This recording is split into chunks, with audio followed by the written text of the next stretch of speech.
नमस्कार दोस्तों, एक बार फिर से आप सभी का स्वागत है आपके अपने चैनल द स्टूडेंट्स कॉर्नर पे।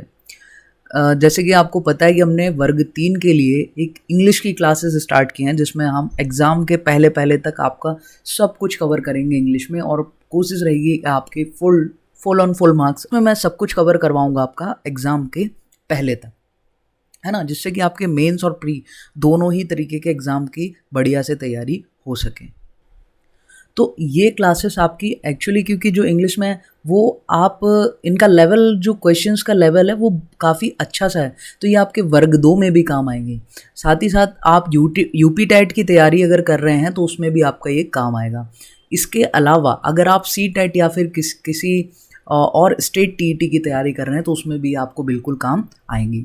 तो इस तरीके से इसको डिज़ाइन किया हुआ है अपन ने, क्वेश्चंस को इस तरीके से उठाया हुआ है। ये प्रीवियस ईयर क्वेश्चंस हैं, है ना, जो एग्ज़ाम्स में आ चुके हैं। और 2020 वर्ग 3 के जो इंग्लिश के क्वेश्चन थे तो वो बहुत ही बढ़िया लेवल के क्वेश्चन हैं। ओके, तो बिना किसी देरी के स्टार्ट करते हैं। हम कल पैसेज लेके आए थे, आज क्वेश्चंस के थ्रू हम कुछ पेडागॉजिकल कॉन्सेप्ट समझेंगे और कुछ ग्रामर बेस्ड क्वेश्चंस करेंगे, जिनमें क्वेश्चन में हम क्या है, बहुत सारी चीज़ें सीखने की क्वेश्चंस की तरफ। क्वेश्चन नंबर 106 है ना, ये क्योंकि प्रीवियस ईयर से उठाया हुआ है तो उसमें 106 नंबर पे। On what should a teacher mainly focus while designing a working activity for a language class.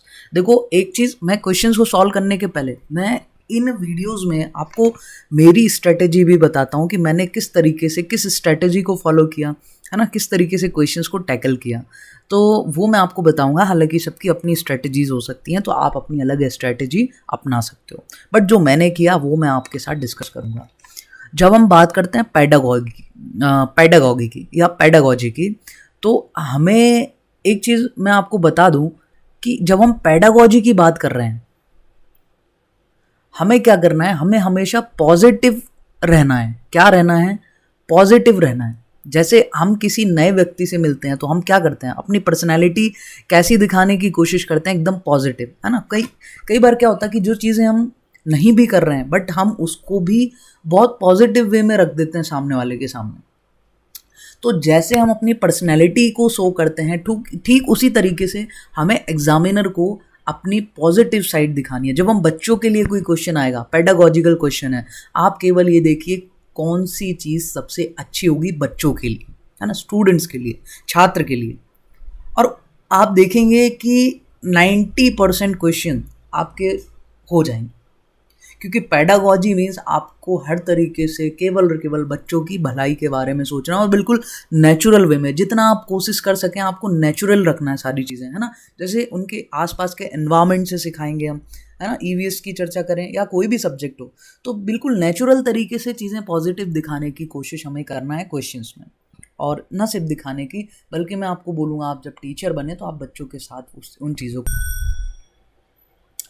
On what should a teacher mainly focus while designing a working activity for a language class? Language class में कोई working activity design कर रहा है एक teacher, तो उसको mainly उसका focus किधर होना चाहिए? हम ऑप्शंस को पढ़ेंगे और सबसे ज़्यादा पॉजिटिव आंसर ढूंढने की कोशिश करेंगे, और वो भी जितना नेचुरल वे में हो सके उतना। Providing all necessary vocabulary required for the task. भाई, उस टास्क के लिए जो भी वोकेबलरी लगेगी वो सब उनको प्रोवाइड करा दें। दूसरा option, giving clear instruction for the task. Task के लिए हम इंस्ट्रक्शंस बहुत क्लियर तरीके से दे दें, है ना, निर्देश दे दें। तीसरा, choosing a topic from their surrounding. चौथा, assigning an authentic piece of writing task. देखो, तीनों ही जो आपके तरीके हैं, मैं ये तो नहीं कहता कि ये गलत है, बट पेडागॉजिकल दृष्टि से अगर हम देखें तो ये उतने नेचुरल नहीं है जितना आपको ये सी वाला ऑप्शन मिलेगा, choosing a topic from their surrounding. अगर हमें कोई वर्क एक्टिविटी करानी है लैंग्वेज बेस्ड, तो आप उनके आसपास की सराउंडिंग्स में से कोई एक टॉपिक को निकालें, वो बहुत अच्छे तरीके से उस पर क्या कर सकते हैं, एक्टिविटी कर सकते हैं, इंगेज हो सकते हैं, अच्छे से समझ सकते हैं। और जब समझेंगे तो उनकी कम्युनिकेशन स्किल्स भी बहुत अच्छे से सुधरेंगी। अच्छा, मैंने बोला पेडागोजी के क्वेश्चंस में आपको पॉजिटिव रहना है, एक नोट। दूसरा, जैसे पहला तो आपको ये है कि आपको आंसर्स पॉजिटिव रहते हुए देना है। दूसरा, बच्चों के ऊपर आपको कुछ भी थोपना नहीं है। आपको ये नहीं दिखाना है कि टीचर बहुत ज़्यादा नॉलेजेबल है तो वो बड़ी-बड़ी अ, म खतरनाक टेक्निक्स के साथ बच्चों को सिखाएगा। बहुत ज़्यादा कुछ रॉकेट साइंस लगा कर के बच्चों को सिखाएगा क्योंकि टीचर बड़ा नॉलेजेबल है। आपको इस चीज़ को अवॉइड करना है। आपको ये मानना ही नहीं है कि टीचर्स उसके ऊपर कुछ ज्ञान देगा। आपको केवल एक ही साइड रहना है कि बच्चा खुद सब कुछ जानता है। सिर्फ़ आपको एनवायरनमेंट क्रिएट करना उस तरीके का कि वो अपने आप को ओपन कर सके, खोल सके, है ना? एक्सप्लोर कर सके और वो फ्री फ़ील करे। ठीक है, अपने आप को एक्सप्लोर करने में, सराउंडिंग्स को एक्सप्लोर करने में। तो ये चीज़ का हमें ध्यान रखना है। आपके क्वेश्चंस ऐसे ही हो जाएंगे। अगला क्वेश्चन देखते हैं। If some children do not have exposure to English outside the class, कुछ बच्चों को क्या होता है कि क्लास के बाहर एक्सपोजर नहीं रहता, है ना, इंग्लिश लैंग्वेज के लिए। और स्पेशली क्योंकि हमारे गवर्नमेंट स्कूल के बच्चे रहते हैं तो उन फैमिली थोड़ी सी जो चीज़ है वो हमें मानना पड़ेगा, क्योंकि मैं खुद अभी टीचर हूँ तो अब जो चीज़ों को मैंने पढ़ा है उसको मैं फ़ील कर पाता हूँ। तो उनके पास उतना, जब क्लास के बाहर जब वो जाते हैं तो एक उतना अच्छा एनवायरनमेंट या एक्सपोजर नहीं होता। तो a teacher's proficiency in spoken English is essential because, तो उस समय क्या होता है कि एक टीचर जो है उसकी इंग्लिश स्पोकिंग की जो प्रोफिशिएंसी है वो बहुत इसेंशियल हो जाती है, बहुत आवश्यक हो जाती है। क्योंकि अब ऑप्शंस देखते हैं। The students may listen to and process new language before they actually communicate in it. थोड़ा सा ऑप्शन सही है, अदर ऑप्शंस को एक्सप्लोर करते हैं। क्योंकि हम एग्जाम में, the teacher can give more time to grammar drills, teacher को आता है इसलिए वो ग्रामर ड्रिल्स पे ज़्यादा समय दे सकेगा। नहीं, मैंने क्या बोला, बच्चे जानते हैं, बच्चे सब करेंगे, टीचर्स नहीं थोपेगा कुछ।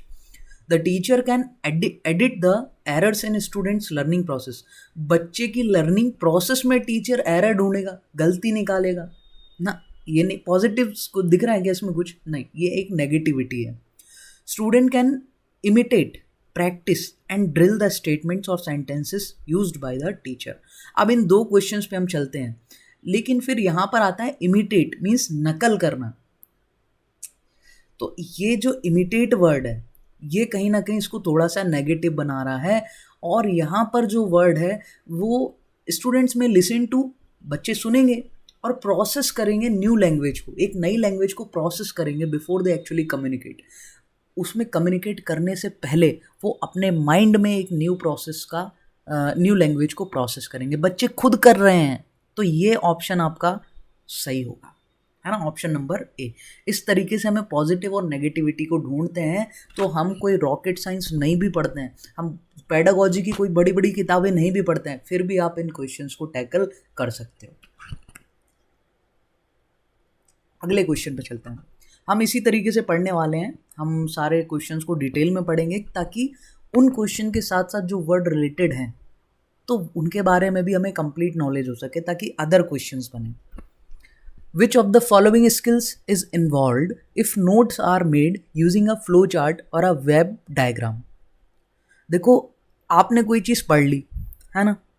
अब पढ़ने के बाद आप क्या करते हैं कि फ्लो चार्ट बना बना करके यहाँ पे आप जो है शॉर्ट में उस पूरे टेक्स्ट को जो भी आपने पढ़ा है समराइज़ कर रहे हैं। भाई फ्लो चार्ट बना के कर रहे हैं तो आप यही तो चाहते हैं कि स्टेप बाय स्टेप थोड़ा सा चीज़ें शॉर्ट हो जाएं, यानी समराइज़ कर रहे हैं आप, है ना। तो कौन सी स्किल लगेगी? रिट्रीविंग की? नहीं नहीं नहीं। स्टोरिंग अपने अंदर रख रहे हैं? नहीं। गैदर आप इकट्ठा कर रहे हैं? नहीं, आप समराइज़ कर रहे हैं चीज़ों को। याद कीजिए, जब इंग्लिश के चैप्टर्स में हम छोटे क्लासेस में थे, इवन 10th 12th तक भी जाते थे, तो जब चैप्टर हम पढ़ लेते हैं तो समराइज़ करते थे, यानी चीज़ों को शॉर्ट में और बेटर तरीके से देखने की और दिखाने की कोशिश करते थे। तो यहाँ पर अपनी समराइजिंग डिटेल मिलेगी, है ना। बड़ी सी टेक्स्ट को, बड़ी स्टोरी को हमने बड़े शॉर्ट तरीके से, और शॉर्ट ऐसा नहीं कि कोई इंपॉर्टेंट नोट छोड़ दिया आपने, नहीं, फ्लो चार्ट बना करके समराइज करते हैं। ओके, आगे बढ़ते हैं। Instead of asking questions and getting answers from her learners, a teacher gives some short text and ask her learner to frame questions. देखो, बच्चों से क्वेश्चंस पूछने और उनसे आंसर सुनने की बजाय एक टीचर क्या करता है, एक छोटा सा शॉर्ट टेक्स्ट दे देता है, एक छोटा सा पैसेज उसको दे देता है बच्चों को, और बच्चों को बोलता है, लर्नर्स को बोलता है कि आप क्वेश्चन बनाइए. तो what is the teachers primary objective behind doing so? अब टीचर बच्चों को क्वेश्चन आंसर पूछने की बजाय एक शॉर्ट पैसेज दे दे रहा है, बोल रहा है आप क्वेश्चन फ्रेम करिए. तो इसके पीछे उस टीचर की क्या आइडियोलॉजी हो सकती है, वो क्या सोच रहा होगा? तो to enhance the learners analytical and critical thinking, बच्चों की क्रिटिकल थिंकिंग को इन्हेंस करने के लिए वो ऐसा कर रहा है. ऑप्शन सही है, हम इसको कंसिडर कर सकते हैं, बट हम अदर ऑप्शंस को भी देखेंगे. To train the learners as good question setter, भाई उनको क्वेश्चन सेटर्स बनाना है क्या? नहीं नहीं नहीं, ये आपको कुछ बनाना कुछ नहीं है, आपको वो खुद बनेंगे. इस चीज़ पे आप बिल्कुल डटे रहना, है ना. हमें कुछ नहीं करना है, कुछ नहीं करना मीन्स सपोर्ट करना है, उनको एनवायरनमेंट प्रोवाइड करना है. जैसे ये बोल रहा है कि हम उनको सेटर्स बनाएंगे, नहीं नहीं, आप नहीं बनाओगे, है ना. क्वेश्चन सेटर नहीं बनाएंगे अपन, प्राइमरी में क्वेश्चन सेटर्स तो नहीं बना रहे होंगे. To take their help during the examination, भाई एग्जाम के समय हम बच्चों की हेल्प लेंगे क्या? No, there is no point behind this. All of the given options, अब जब इसमें से 2 ऑप्शन ही गलत हैं तो फिर ये सारे ऑप्शन कैसे सही हो सकते हैं? तो पहले वाले पे हमने बोला था कि यस, ये हमें सही लग रहा है, पॉजिटिव लग रहा है, और पॉजिटिव लगता है तो हमें कहीं ना कहीं फील आता है कि हाँ, हमें पॉजिटिव साइड रहना है जब हम बच्चों की बात करेंगे. तो to enhance the learners analytical and critical thinking, बच्चों की क्रिटिकल थिंकिंग को इन्हेंस करने के लिए ऐसा किया गया. बहुत सही. जब बच्चे क्वेश्चन फ्रेम करेंगे तो वो क्या करेंगे? क्रिटिकल थिंकिंग, मतलब क्रिटिकली सोचने की कोशिश करेंगे, वो उसको अच्छे से एनालिटिक्स करेंगे, है ना. तो एनालिटिकल क्षमता भी उनकी डेवलप होगी. बिल्कुल सही. आगे बढ़ते हैं अगले क्वेश्चन की तरफ. इसी तरीके से हम पेडागोजिकल क्वेश्चंस को ट्रीट कर सकते हैं. अब find the most appropriate option for the given blank space which can make the given sentence grammatically and contextually correct. आपको इन चारों में से एक ऑप्शन यहाँ पर फिट करना है जो इसको क्वेश्चन, इस सेंटेंस को ग्रामेटिकली और कॉन्टेक्स्ट, जो जिस कॉन्टेक्स्ट में बात हो रही है उसको सही बता दे. I think it's quite what that your parents still hold hands. यहाँ चर्चा हो रही है कि अगर आपके पेरेंट्स अभी भी हाथ थामते हैं तो आई थिंक इट्स क्वाइट रिसेंटली. नहीं, रिसेंटली का मतलब होता है कि अभी अभी हाल ही में कुछ घटना हुई हो, कुछ टाइम पहले. तो भाई इसकी तो चर्चा ही नहीं हो रही. वो कह रहा है कि अगर पेरेंट्स आपके अभी भी हाथ थाम रहे हैं तो इट्स क्वाइट रिसेंटली. नहीं, ये नहीं होगा. It's quite mostly. ये क्या चीज़ है भाई? अधिकतर ऐसा होता है. नहीं, वो ये कह नहीं रहा कि अधिकतर ऐसा होता है आपके पेरेंट्स हाथ थामते हैं. वो ये कह रहा है अगर आपके पेरेंट्स हाथ थाम रहे हैं तो ये इट्स क्वाइट, ये बहुत ही, अब आता है केयरफुल या एडोरेबल, तो वो तारीफ कर रहा है कि it's such a cute thing, है ना, एडोरेबल थिंग, है ना. मतलब प्रशंसनीय है, इस चीज़ की हमें तारीफ करनी चाहिए. इट्स क्वाइट एडोरेबल, बहुत ही क्यूट सी चीज़ है ये, है ना, हमें इसकी प्रशंसनीय चीज़ है. केयरफुल है वो ठीक है, बट इट्स क्वाइट एडोरेबल, है ना. हमें मीनिंग सबके पते होने चाहिए तो हम इन क्वेश्चंस को बड़े अच्छे तरीके से. अच्छा, और थोड़ा सा अगर बताऊं तो एडोरेबल का और क्या मतलब हो सकता है? एडोरेबल का मतलब ये भी हो सकता है कि इट्स क्वाइट, ये बहुत ही अट्रैक्टिव है. इट्स क्वाइट अट्रैक्टिव, ये भी हम कह सकते हैं ना. एडोरेबल का मतलब ये भी होता है, कोई बच्चा बड़ा क्यूट होता है तो वो बड़ा अट्रैक्टिव लगता है, तो हम बोलते हैं इट्स क्वाइट अट्रैक्टिव, या इट्स क्वाइट एडोरेबल. बहुत ही एडोरेबल बच्चा है आपका, बहुत ही अट्रैक्टिव बच्चा है ना. इन चीज़ों को हमें थोड़ा सा बोल कर हम देखेंगे और थोड़ा सा डे टू डे लाइफ में चलेंगे तो हम ये क्वेश्चन को बेटर तरीके से कर पाएंगे. अगले क्वेश्चन पर बढ़ते हैं. फिर वही फिलअप करना है हमें. आई वॉज नॉट, देखो आई वॉज नॉट को हम वर्जेंट भी पढ़ सकते हैं. I was not even at all that he was ill. I was not even मुझे तो पता भी नहीं था कि वो इतना बीमार है ना. मुझे तो नॉलेज ही नहीं थी. Even I was not even cruel, मैं तो क्रूअल का क्या मतलब होता है? क्रूअल का मतलब होता है अभी कल ही हमने पढ़ा था, क्रूअल मीन्स होता है आपका निर्दयी। हाँ, आई वॉज नॉट इवन क्रूअल, मैं तो निर्दयी भी नहीं हूँ कि दैट ही वॉज इल, कि वो इतना बीमार है। ये कुछ मैच हुआ क्या सेंटेंस? आप वर्ड्स को यहाँ रख करके देखो, इसकी मीनिंग पता होगी तो आप समझ जाओगे नहीं ये मैच नहीं कर रहा। I was not even broad, नहीं नहीं नहीं, I was not even brave at all that he was ill, वो इतना बीमार। देखो, मैं इतना बहादुर नहीं हूँ कि वो बीमार है, ये कोई सेंटेंस हुआ क्या? नहीं, बिल्कुल मैच नहीं कर रहा। I was not even aware, मुझे तो पता भी नहीं था। अवेयर का मतलब होता है किसी चीज़ की नॉलेज होना, किसी चीज़ के बारे में पता होना। I was not even aware, मुझे तो पता भी नहीं था at all that he was ill, कि वो बीमार है। तो ये आपका यहाँ पर फिट बैठेगा। आई वॉज नॉट इवन अवेयर, मैं तो अवेयर भी नहीं था इस चीज़ के बारे में कि वो इतना बीमार है ना। इस autobiography will be one of the most cheerful awaited books, सबसे ज़्यादा cheerful awaited book है। नहीं, ये कुछ सही नहीं है ना। deftly awaited, नहीं, हम किसी चीज़ का इंतज़ार किस तरीके से करते हैं? जब कोई बहुत अच्छी चीज़ होती है तो हम उसका इंतज़ार किस तरीके से करते हैं, आप बताओ? खुशी से? नहीं, हमें बहुत ईगरली वेट करते हैं, हम बहुत ईगर रहते हैं, आतुर रहते हैं उस चीज़ के लिए। तो इस autobiography will be one of the most awaited books. तो यहाँ पर मोस्ट ईगरली अवेटेड आ जाएगा, है ना। आतुरता के साथ हमें उस चीज़ का इंतज़ार रहता है। बढ़ते हैं हम अपने अगले क्वेश्चन की तरफ। Most people are completely dash about tide, directions and weather conditions, they know nothing. Most people, बहुत से लोग जो हैं वो कंप्लीटली डायरेक्शंस के बारे में, वेदर कंडीशंस के बारे में डैश हैं, कि उनको कुछ नहीं पता। तो वो क्या बोल रहा होगा? कि यूजलेस हैं क्योंकि उनको कुछ नहीं पता। नहीं, अगला ऑप्शन देखते हैं।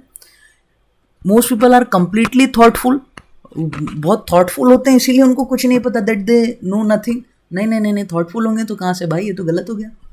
Most people are completely serious about the direction and weather conditions, अगर सीरियस होते तो फिर उसके बारे में पता नहीं कर लेते, तो ये तो हो ही नहीं सकता ना। Most people are completely clueless का मतलब होता है एक व्यक्ति किसी चीज़ के बारे में कुछ भी नहीं जानता, उसको कोई नॉलेज नहीं हो, और वो यहाँ कहने की कोशिश कर रहा है, क्योंकि लास्ट में ध्यान दीजिए, दे नो नथिंग, वो कुछ नहीं जानते। तो most people are completely clueless, वो पूरी तरीके से इस चीज़ के बारे में अनअवेयर, क्लूलेस, उनको कुछ नहीं पता होता किसके बारे में, about direction and weather conditions. So to be dash with you, I don't think it will be possible for us to go there. पहले हम इस चीज़ पे फोकस कर लेते हैं। I don't think it will be possible for us to go there, मुझे नहीं लगता कि वो हमारे लिए पॉसिबल होगा वहाँ जाना। अब उसके पहले आ जाते हैं to be with you, ensure होने के लिए बता रहे हो? नहीं, गलत है। To be assure with you, भाई एश्योर कर रहे होते तो आप ये थोड़ी कहते हैं कि भाई ये पॉसिबल ही नहीं है। To be honest with you, मैं आपसे बोलूँ कि यार मुझे नहीं लगता कि हमारा वहाँ जाना पॉसिबल हो सकेगा, तो मैं क्या बोलूँगा? यार ईमानदारी से बताऊँ तो मुझे नहीं लगता कि वहाँ जाना हमारे लिए पॉसिबल है ना। तो to be honest with you, यहाँ पर आएगा ऑनेस्ट। ऐसे ही हम जब वर्ड्स को रख करके देखेंगे तब हम उन चीज़ों को समझ पाएंगे। फिर नेक्स्ट ऑप्शन क्या है? सॉरी, ऑनेस्ट तो हमारा यहाँ पर आएगा, राइट आंसर है। To be false with you, अब अगर मैं गलत होकर के बताऊं तो हमारे लिए वहाँ जाना पॉसिबल नहीं है, ये कोई सेंटेंस नहीं बन रहा। हालांकि ऑप्शन मिल चुका था, बट जब हम इंग्लिश सीख रहे हैं तो हमें सारे ऑप्शंस को एक्सप्लोर करना है, क्योंकि हर वर्ड हमें कुछ ना कुछ नई चीज़ें सिखा करके जाएगा। अगले क्वेश्चन की तरफ चलते हैं। In the process of learning a language, what can be the first step? जब हम किसी लैंग्वेज को लर्न करने की बात आती है, एक्वायर करने की बात आती है, तो पहला स्टेप हमारा क्या होता है? भाई ये जो बहुत ही बड़ा फेमस क्वेश्चन है, बहुत ही सिंपल चीज़ है, इसमें कुछ नहीं है। लैंग्वेज के अगर डायरेक्शन या लैंग्वेज की स्टार्टिंग के बारे में या फिर उसके डेवलपमेंट के बारे में कोई भी क्वेश्चन हो, LSRW से ही बनेगा। L का मतलब होता है लिसनिंग, सबसे पहले लिसनिंग आती है। फिर S का मतलब होता है स्पीकिंग, पहले सुनेगा बच्चा, सुन के उस लैंग्वेज को समझेगा, फिर वो बोलेगा, फिर रीड करेगा, और सबसे बाद में सबसे कॉम्प्लेक्स चीज़ क्या होती है? वो होती है राइटिंग, तो वो सबसे बाद में होगी। इसी प्रोसेस को हमें फॉलो करना होता है। तो फर्स्ट स्टेप क्या होता है आपका? लिसनिंग। जब भी कोई लैंग्वेज आप सीख रहे हैं तो सबसे पहले आप उसको सुनेंगे, सुनकर समझेंगे। तो ऑप्शन नंबर ए जो है वो हमारा इसमें राइट आंसर। अगला question, which of the following forms the foundation for communicative competence in the language? Language में कम्युनिकेटिव कॉम्पिटेंस क्रिएट करने के लिए फाउंडेशन क्या होगा? लैंग्वेज की बात आई, फिर से आप आ जाओ किस पे? LSRW पे। तो सबसे पहला फाउंडेशन तो उसको मिलेगा उस लैंग्वेज को सुनकर। किसी लैंग्वेज के बारे में कॉम्पिटेंस कैसे जागेगी? सबसे पहले फाउंडेशन किस चीज़ से आएगा? वो उस लैंग्वेज को सुनेगा, लिसनिंग से। LSRW बिल्कुल आपको इस चीज़ को ध्यान रखना है, इससे बहुत सारे क्वेश्चंस बनते हैं। तो आप बिल्कुल लिसनिंग पे आ जाएंगे। ऑप्शन नंबर डी जो है वो हमारा करेक्ट आंसर हो जाएगा। बढ़ते हैं हम अगले क्वेश्चन की तरफ। How a teacher can eradicate socio psychological problems of the students? किसी बच्चे के अंदर सोशियो साइकोलॉजिकल प्रॉब्लम्स है, मतलब समाज को लेके थोड़ा सा साइकोलॉजिकली प्रॉब्लम में है बच्चा, तो आप उसको आप उसकी इस डिलेमा को किस तरीके से हटाएंगे? इरेडिकेट कैसे करेंगे? हटाएंगे आप उसकी सोशियो साइकोलॉजिकल, मतलब उसकी जो साइकोलॉजिकल समस्याएं हैं सामाजिक तरीके से, सामाजिक तौर पर उसको आप कैसे हटाएंगे? बाय मोटिवेटिंग देम, ऑप्शन ठीक है बट हम कंसिडर इसको बाद में करेंगे। By giving them some responsibility, आप उनको कुछ रिस्पॉन्सिबिलिटी दे दें, ये भी बहुत अच्छी चीज़ है। भाई अगर सामाजिक तौर पे कोई साइकोलॉजिकल दिक्कत है तो आप उनको रिस्पॉन्सिबिलिटी देकर तो देखिए।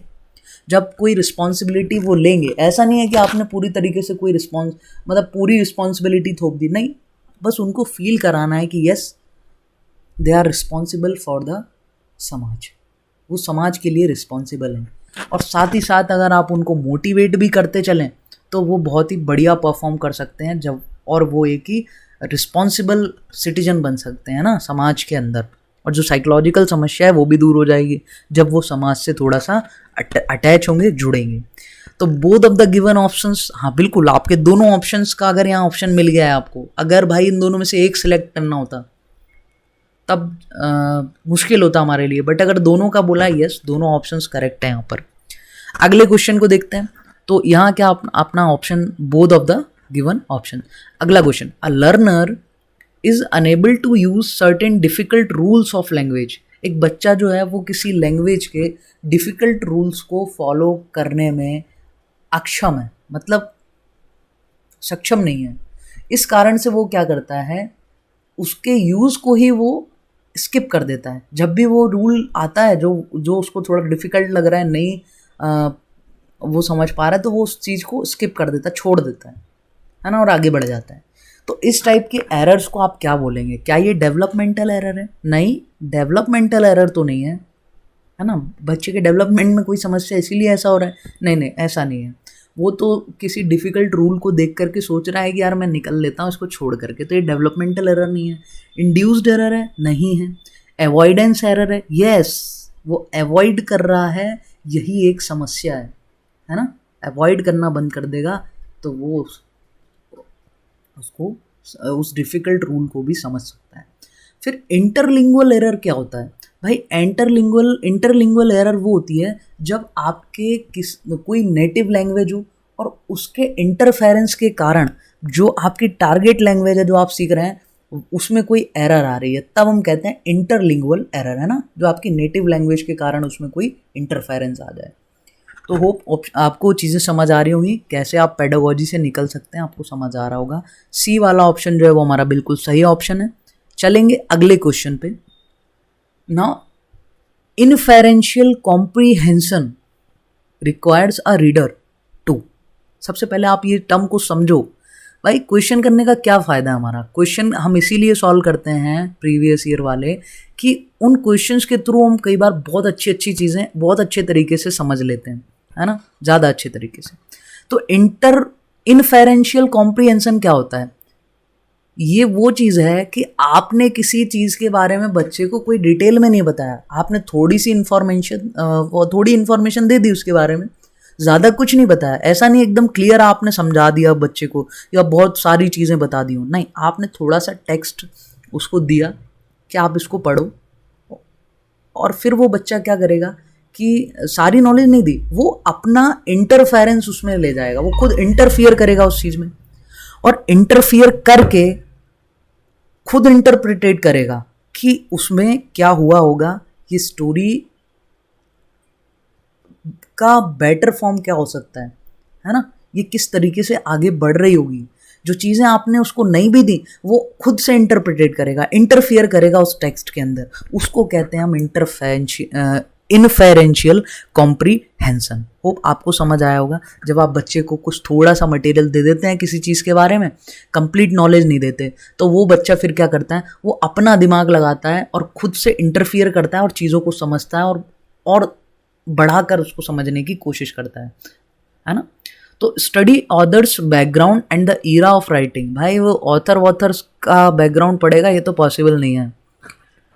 Interpret and evolute information with in the text. ठीक है, टेक्स्ट के अंदर जो इंफॉर्मेशन है उसको वो इंटरप्रिटेट करेगा, खुद से समझने की कोशिश करेगा, इवोल्यूट करेगा, है ना। हाँ ये ठीक है, वो इंटरफियर कर रहा है और खुद समझने की कोशिश कर रहा है, खुद से जोड़ रहा है चीज़ें। तो यही उसका मतलब था, यही इनफेरेंशियल कॉम्प्रीहेंशन होता है। होप आपको समझ आया होगा। Understand the fact that lie in the text. किसी टेक्स्ट में क्या फैक्ट है उसको अंडरस्टैंड, नहीं फैक्ट वैक्ट को अंडरस्टैंड नहीं कर रहा हो। इनफेरेंशियल कॉम्प्रीहेंशन का मतलब मैं आपको बता चुका हूँ। Preview and review the vocabulary and it's uses. भाई रिव्यू कहाँ करने जाएगा? ऑप्शन नंबर बी जो है वो आपका सही आंसर होगा। ओके आगे बढ़ते हैं। आखिर आज का हमारा लास्ट क्वेश्चन है।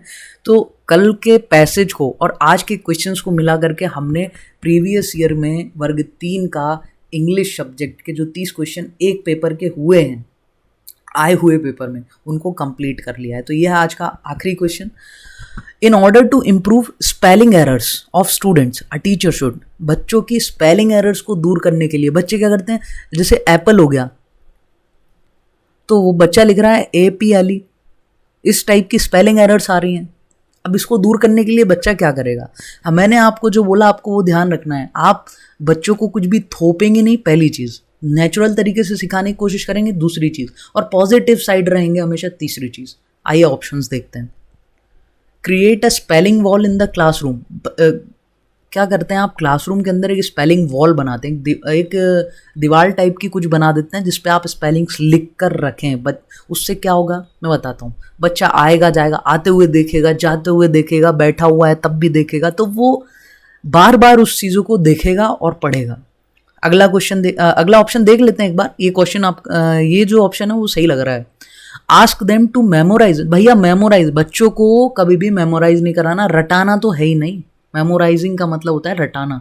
ये चीज़ भी आप अपनी पैडागोजी के क्वेश्चंस करने के लिए जो चीज़ें मैं आपको बता रहा हूँ उसको आप बिल्कुल दिमाग में छाप के रखें कि इन चीज़ों को अवॉइड करना है, आप पैडागोजी समझ जाएंगे। तो रटाना शब्द कहीं आ जाए तो वो तो हमें करना ही नहीं है। फिर यूज़ ऑडियो एड्स। तो भाई एडवर्टीजमेंट आप उसको ऑडियो एड्स सुनवाओगे तो उससे स्पेलिंग एरर थोड़ी दूर हो जाएंगी। मैं एप्पल कह के दिखा रहा हूँ, मैं एप्पल की स्पेलिंग लिख के नहीं दिखा रहा ऑडियो एड्स के अंदर, है ना। तो सबसे बढ़िया तरीका है कि आप एक स्पेलिंग वॉल बनाइए जिस पे बच्चा ज़्यादा से ज़्यादा फोकस करेगा, निगाहें उसकी ज़्यादा बार बार जाएंगी और वो बार बार स्पेलिंग को पढ़ेगा, तो उसकी जो समस्या स्पेलिंग एरर्स की वो दूर हो जाएगी। अब सपोज़ ये एप्पल वो दिन में 4 बार ढंग से पढ़ रहा है तो कल वो ये APP अपने आप सही कर लेगा, है ना। तो ये थे हमारे क्वेश्चन। हम एक पेपर ख़त्म कर चुके हैं इंग्लिश सब्जेक्ट का, वर्ग 3 का, और डेफिनेटली हमने बहुत कुछ नया सीखा है इसमें, बहुत कुछ आपको बढ़िया अच्छी सी चीज़ें सीखने को मिली होंगी। तो यही क्योंकि मुझे लगता है क्वेश्चंस के थ्रू हम बहुत अच्छे से चीज़ों को समझ सकते हैं, और क्वेश्चन के अंदर जितने ऑप्शंस होते हैं उन सबको मिला देते तो हमें बहुत सारी चीज़ें समझ में आ जाती हैं। तो ठीक है, फिर मिलेंगे अगली वीडियो में और एक दूसरे पेपर के साथ, किसी पैसेज के साथ। बीच बीच में मैं क्या करूँगा कि एडजेक्टिव हो गया, एडवर्ब हो गया, है ना, इनके कई क्वेश्चंस आते हैं तो इनके ऊपर एक सेपरेट वीडियो बना दूंगा जो बिल्कुल इस पर डेडिकेटेड रहेंगी। तो उसके बाद क्या होगा कि हमारी अदर क्वेश्चन जो हैं वो और इम्प्रूव होंगे, आपका इम्प्रूवमेंट ज़्यादा होगा, है ना। तो ठीक है, आगे फिर देखेंगे अगली वीडियो में। अभी तक के लिए इतना ही। So all the best for your preparation and thank you so much. So जय हिंद, जय भारत।